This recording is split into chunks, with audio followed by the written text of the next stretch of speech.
Meta subscriptions, Epic and Google get cozy, Claude, Vimeo, and the Galaxy Trifold. This is MacVoices. MacVoices is supported by Squarespace. Get online, build your site, promote your brand, and get paid all in one place at squarespace.com/MacVoices. Use the offer code MacVoices for 10% off your first website or domain purchase. This is from last week, but I still think it's worth just bringing up that Apple product plans were stolen in a Luxshare cyber attack.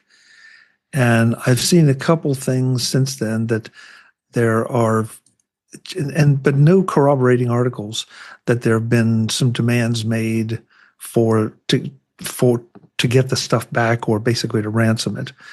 So if you start seeing articles about this or information coming out about supposed Apple products and it claims to be from a leak, here it is. Do with it what you will. I'm not sure it can be any worse than some of the other leaks that are out there. In fact, I'm not even sure how you would tell what the difference is. Jeff, feel free. Okay. So this leak was, or this data breach was first reported December of last year. So the breach in and of itself is not new news. The new news part is that the company that was targeted in this cyber attack was Luxshare. And there was information that the hackers released to verify or validate that they had actually stolen data. But then as far as whether or not Luxshare engaged in negotiations with the attackers, there's no official information on that. But regardless, it looks like there's information out there. But even if Luxshare or Apple paid whatever ransom, it doesn't mean the data would disappear, because once it's been taken, you're dealing with people that are not trustworthy anyhow, because they broke in and stole your data. So when you pay them and they say, "Oh yeah, it's all been deleted," you never know. And if it's been put out on a server somewhere so people can verify information or buy it or get it, when you remove that, it's still out there because people already have it. Yeah, that's why nothing ever goes away on the internet. Yeah, but at least in this case, small consolation, it's not our data that was compromised. It was proprietary information from Apple and other companies that Luxshare manufactures for. Well, that's good for us. I guess it's not so hot for Apple. No. And definitely not good for Luxshare. Well, actually, it could ultimately be not good for us, too. Because if it actually was proprietary data specifications, design plans for Apple products like an iPhone, then that is a really useful tool if you're a company that's reverse engineering how to break into an iPhone to get data back out, like Celebrate. So there are definitely companies out there that would pay a lot of money to get their hands on that, just so that they would have a leg up in making their tools to allow governments to get into our phones. Jeff, if I remember reading the article correctly, though, there were intimations of Apple product plans, unreleased product plans. So that's another thing that, if that is accurate, that's another thing you don't want the competition getting their hands on, because then they just have that much more of a head start on either upgrading their own products or developing a competing product. True. Although that part is speculation, because all we know are the date ranges that are supposedly part of the data breach, meaning data from what was it, like 2020 to 2025. I think it was. Thank you. Yeah. So, but yes, up to 2025. So the assumption is, because it's data going up to 2025, it includes information about unreleased products that are currently in production. Which, sure, maybe, but we don't know, because Apple certainly isn't confirming that. Yeah, obviously. Well, the other one, Dave brought this up this afternoon. I had missed this one, but this is just hot off the press today that Camo, the folks who developed the software that lets you use your iPhone as a webcam, are suing Apple for Apple's continuity camera, claiming that Apple appropriated, I guess, the idea, or at least some of the software, and is also blocking some additional features that they would like to have or do have in their system. And so, Camo's been on the show. Camo's been a friend of the show. I don't want to say yay or nay, because I haven't seen any of the evidence or proof. In fact, I did not even have a chance to read the complaint before the show, because David just gave it to us. So anybody here, feel free to comment if you want. But yeah, it would appear to be what it is. This Apple has been accused of sure-walking a lot of things. Apparently, this is going down that same path. We'll see what happens. Well, I mean, it's a service. It's kind of a one-trick pony as far as the service goes. And it's not like Apple hasn't done similar things like this before, not necessarily to affect other companies, or if it was just a natural byproduct of what they were going to do anyway. There's no way to know. Can you sue over an idea? I know you can sue over a patent, but if it isn't done in the same way, I'm not sure what leg Camo has to stand on. I can fill in on that, but I'm holding off because I know Brian has stuff to say. So if I need to fill in more information, let me know. I was just saying, to piggyback on that, yeah, a lot of times, a lot of these developers will create additional features that Apple doesn't either include or include initially. And my understanding, I'm not a Camo user, but my understanding is that it has additional features that continuity camera doesn't have on its own. I guess kind of similar in the vein that the Passwords app doesn't. While it's a pretty decent app and it's getting more features every update, it's not as full featured as say like your 1Password, or the text replacement isn't as full featured as Text Expander. So, just my 2 cents. Yeah, and Brian, that was kind of my first reaction too. But at least the article that I put in summarizing says that there are also allegations that Apple is preventing some of those additional features. That's the part that I really hope is not true, but I don't know. I think it's interesting for me. I was using Camo on a regular basis until the market finally caught up, and we got some really fantastic webcams. In fact, we were talking about this pre-show that it was a fantastic solution, because the webcams used to be 720p and frankly just not very good unless you spent an ungodly amount of money.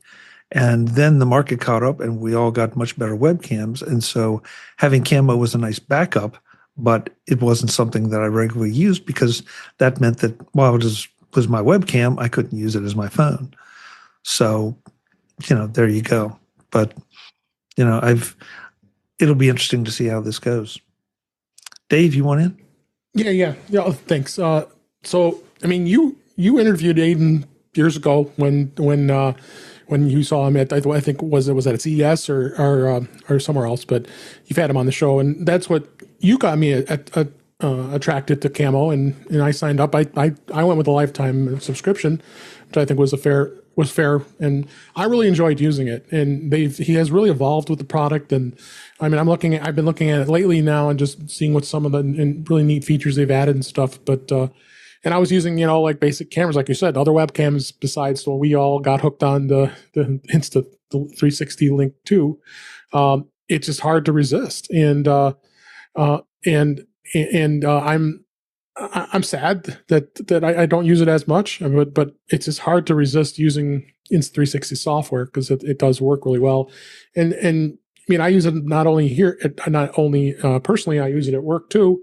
And you're limited to what kind of software you can install at work. So I'm more inclined to use Insta360 software to do that. So, but overall, I like you guys talked about. I think I think they have some valid points, but I think, like we talked about pre-show, if I didn't recall if you said it or not, but we got to have a little bit of proof of where you're finding that what they did, because there really wasn't much mentioned in the article that I noticed and relates to this. So, I mean, nobody likes lawsuits. We always kid that a lot of lawsuits are frivolous. This one might be fair. I just don't know where it's going to go.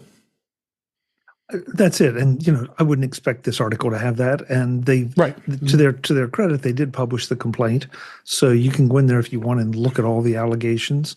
But right. Like any complaint, now we have discovery, depositions, all of the legal stuff to go through. And, whether there'll be a settlement somewhere in the middle, who knows? So, yeah. Jeff, you want to wrap this one up for us? Sure. And I'll do it quickly. It'll be interesting to see what comes out of this case because what Camo, what Reincubate, the maker of Camo, right, is alleging is that Apple worked closely with them while they were developing Camo to help make it an even better product, and then when Apple released their features that Sherlock, at least part of Camo, they were allegedly using information that they had attained from Reincubate and are in violation of patents that Reincubate owns. Another part of this, which could potentially fit in with the monopoly part of the complaint that Reincubate has, is that when you go to use Camo, it automatically, your Mac will automatically switch over to its own built-in software, blocking Camo from doing the things that it's supposed to be able to do. So whether or not this will hold up in court, we'll see. But on the surface, it doesn't sound good for Apple.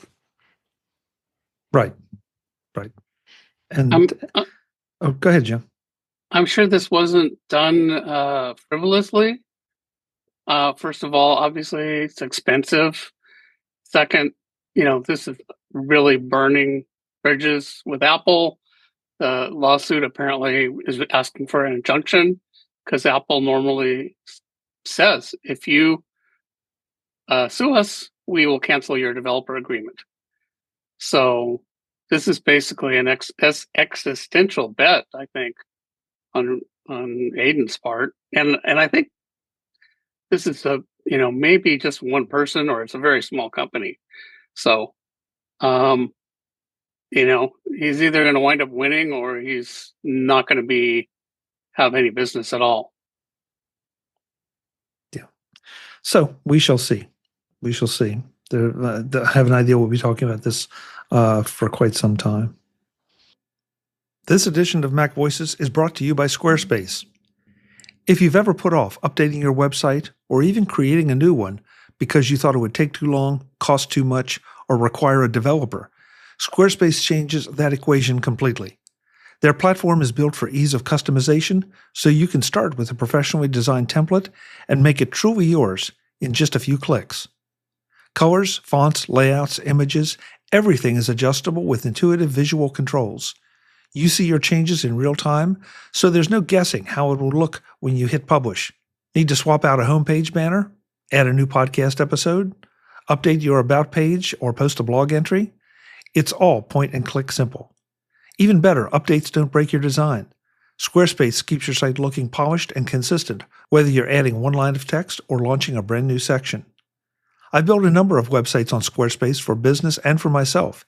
It's the easiest way to get a site that is exactly what you want. If you've been meaning to refresh your online presence, now's the time. Visit squarespace.com/MacVoices for a free trial, and when you're ready to launch, go to squarespace.com/MacVoices to save 10% off your first purchase of a website or domain. Again, squarespace.com/MacVoices for 10% off of your first purchase of a website or domain. Thanks to Squarespace for supporting MacVoices. I know we don't usually bring out politics too much here, but I couldn't resist this one.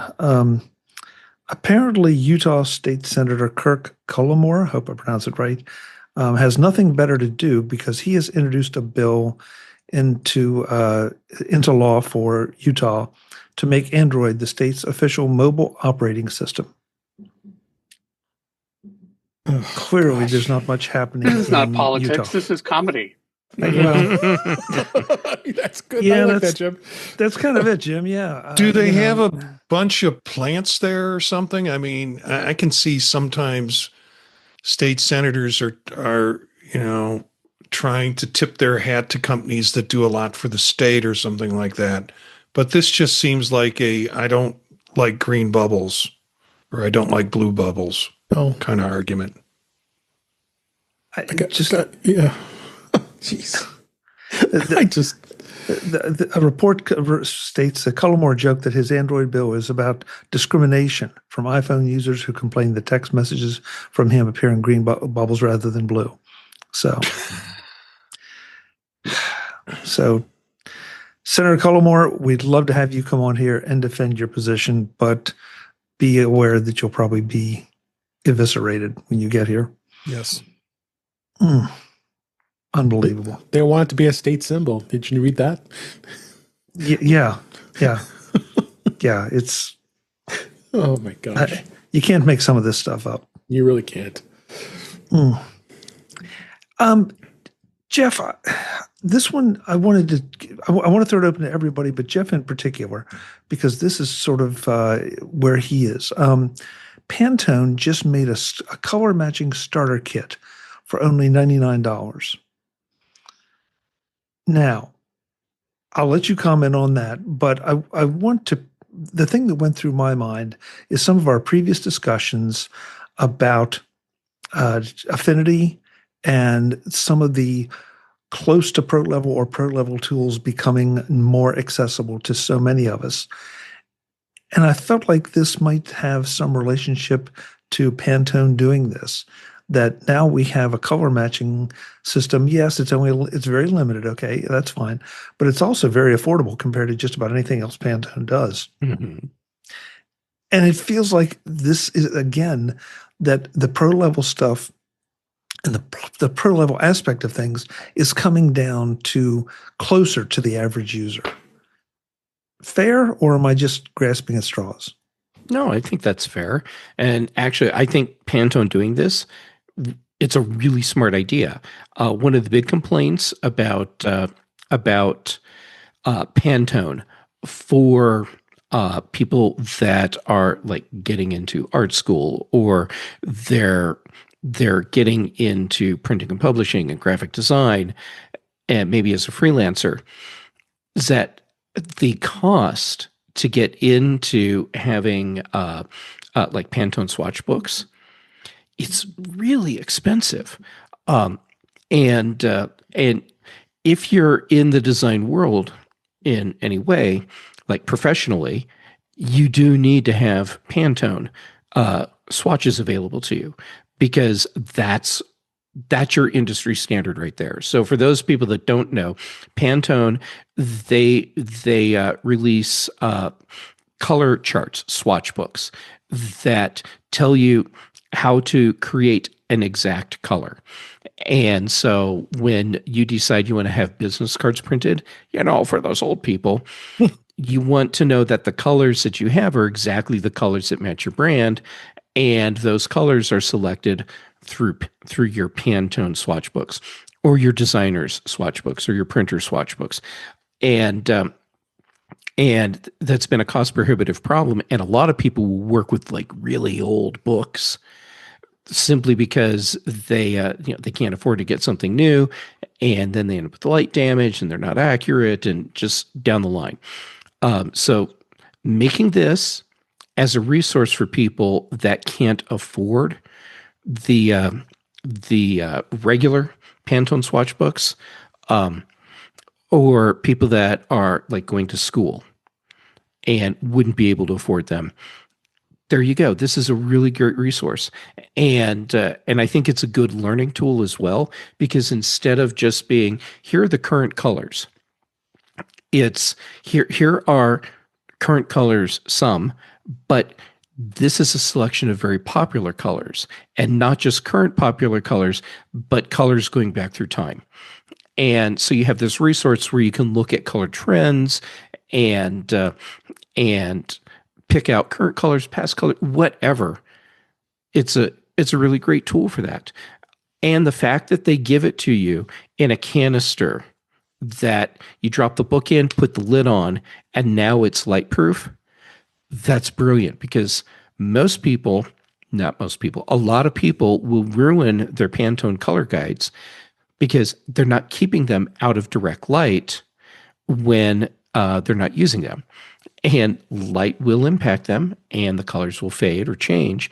And so if you want to hold up a swatch to something on press, you want it to match. You want to know if there's a problem on press. And if your book has been light damaged, well, then you don't know. So everything Pantone's doing with this kit, I think, is really smart. Good on them. Thank you, Jeff. You just educated me. I never even considered the fact that light exposure could significantly affect a Pantone book. Makes perfect sense. I just never even thought about that. Yeah, there you go. And if you're like a professional print company, then you need to buy new Pantone books every single year, because you need the new mixes too. And that's a lot of money to be spending on books. Yeah. Interesting. So if you are really into color matching, or if you want to take some of those first steps, listen to Jeff's wisdom.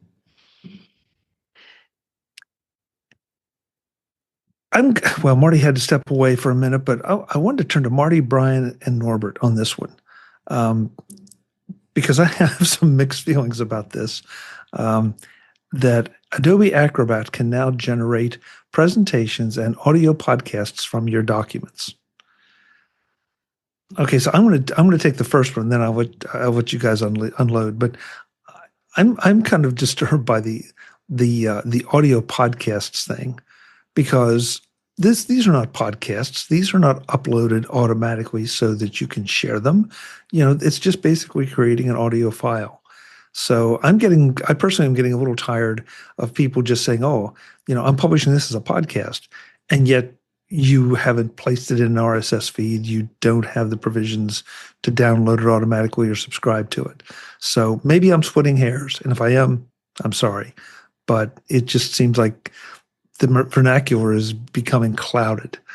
Brian, Marty, Norbert, two of you are in education, one is in business. How do you feel about presentations being generated just because somebody threw documents at something? Well, to comment on it, I was looking at this, and the first thing that came to mind, I focused more on the PowerPoint or the presentation aspect rather than the supposed podcast aspect. In thinking about, we've all sat through presentations before that we get PowerPointed to death, right? Where you're sitting there and it's just the person who designed it isn't catering to an audience. They aren't, just because, there's that adage that if I'm sitting up there, expounding on something, then you're learning. But no, there's not that interaction. There's not that teachable aspect to it. And when I look at this and it just building upon who knows what. Now, granted, I haven't seen what it would produce, but my assumption is if you even, using AI, you take a look at the prompts that you're putting in, you massage what it's generating, you start putting in, further inquiries to change the outputs, and you work with it for it to somehow just pull, right away something that's more appropriate for, I shouldn't say public consumption, but something that's appropriate to present in front of a group. Just seems really off to me. At least that's my first hunch without seeing the results. Marty, do you want to keep the education thing going? Yeah. Colleagues love this sort of stuff. They kind of see it as an easy way for them to do something that skilled people have been doing for a while.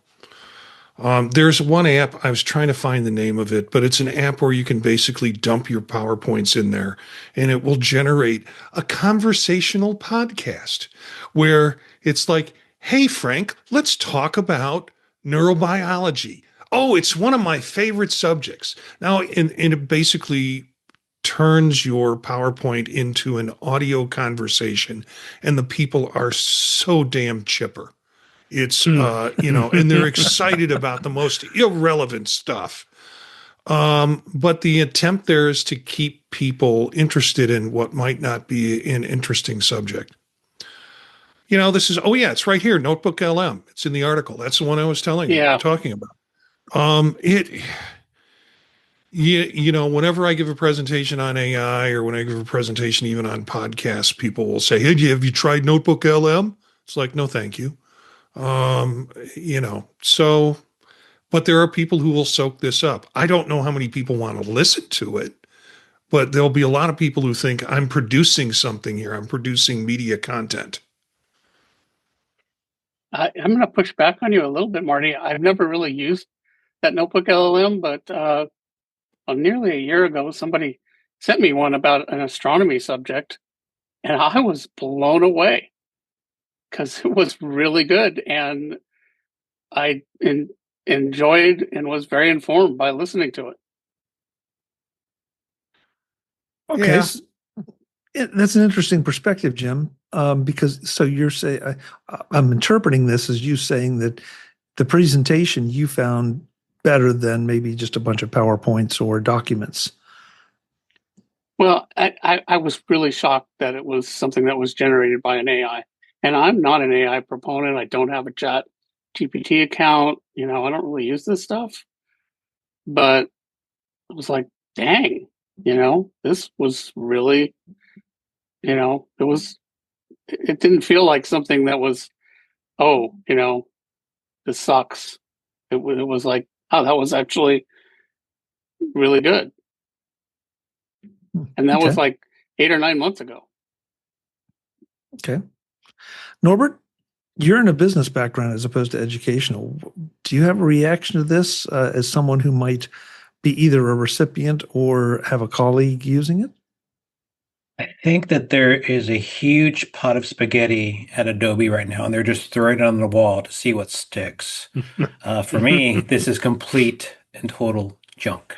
And I use an LLM every single day in business to try to understand documents, to go through documents and so forth. But I would never subject anyone to an AI just telling me what the documents say and create much less creating like a conversation about that.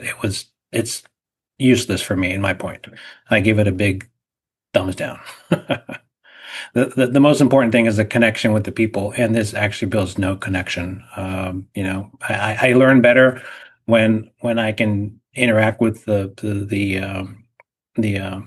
My horrible wife said that marrying me was a mistake. We'd been fighting for 2 years. I'm the breadwinner. She worked. There was a guy playing with something. Okay. Brian, back to you. Yeah, it made me think too, how this differs from what Apple's putting out. Supposedly, I think, is it tomorrow the day that they're supposed to do the Yes. the studio? Yeah. Creative Studio. So the aspects related to Keynote and some of the AI improvements there. From what I remember, and something that I got excited about was some of the AI aspects that are supposed to help more like put that polishing on your presentation for Keynote. Something along the lines of, if you have something that's, like maybe your pictures aren't straight and it straightens them out, or it helps with the margins and things of that nature. Those are the things that, can give that professional polished look to a presentation. And that was something that I invite on things like a presentation, something that would, you're not messing with the content, you're messing more so with the cleanup and making it look organized. It's a very different approach. So let me bring the chat room in here. Craig says, I like the PowerPoint aspect. It would help personalize canned PowerPoints that publishers put out with a lot of textbooks, or dumping Word instructor notes outlines into a PowerPoint, or Donald Duck podcasts. Guy. Barry says Netflix now has quote unquote podcasts. I think they're just video interviews. I doubt they have RSS feeds that can be subscribed to. That's my experience so far, Barry. But yeah, and that's, I think, one reason that it bothers me so much that all of these things are being referred to as podcasts. I mean, even the Notebook AI stuff is referred to as podcasts, and it's like, no, they're not. They're just audio files. Call them what they are. Unless you're going to suddenly start to produce a whole lot of them and put them in an RSS feed. So, one thing, if I may, on Craig's point, when he was mentioning, the aspect to personalize those canned presentations that are by textbook manufacturers or publishers rather, I think that might be helpful. I could see that in the education realm, where if you're looking at more like from a reference material standpoint, and you just want to pull certain charts or graphs or things of that nature that are already kind of in that format, and you want to just bring them and incorporate them into a presentation, I think that could be very valuable, actually. Yeah, but with those canned PowerPoints, if you're an instructor with any depth or gumption, you're gonna alter those things anyways. Who assigns a book chapter and then does PowerPoints that cover the book chapter completely, just redundant kind of lecturing? Yeah, there's probably some important charts and things like that, like you said, Brian, that you want to pull. But then there's just all this other content that you want to include and things that will lead to some interaction within the classroom. You're not going to get it out of Notebook LM. Yeah, no, I agree completely. I'm just thinking of just from a formatting end, that it's easier to pull rather than if you're pulling it from a PowerPoint or a website or something like that. Yeah, and look, I want to give Jim credit because for standing up to us a little bit, because maybe there is a place that at least I'm personally not recognizing that it could take some material that would otherwise go unlistened to, unread, unpaid attention to, and put it into a format that maybe is much more approachable for a different audience or for an audience. So, it may just be a matter of figuring out what works best. So, do what I guess use or don't use. I also happen to agree with Norbert's position that it seems like every time I open up an Adobe related article, it just feels like they're throwing anything they can to see what might catch.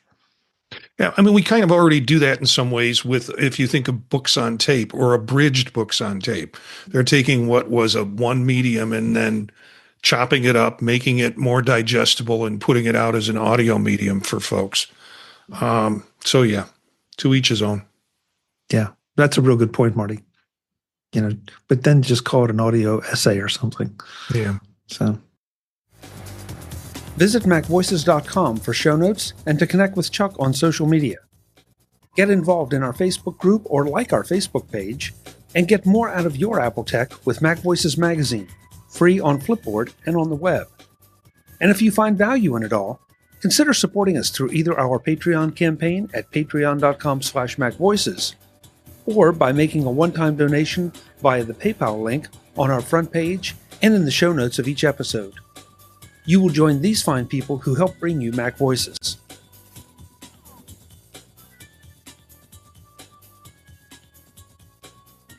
Advertising handled by Backbeat Media at backbeatmedia.com. Bandwidth provided by CacheFly at cachefly.com.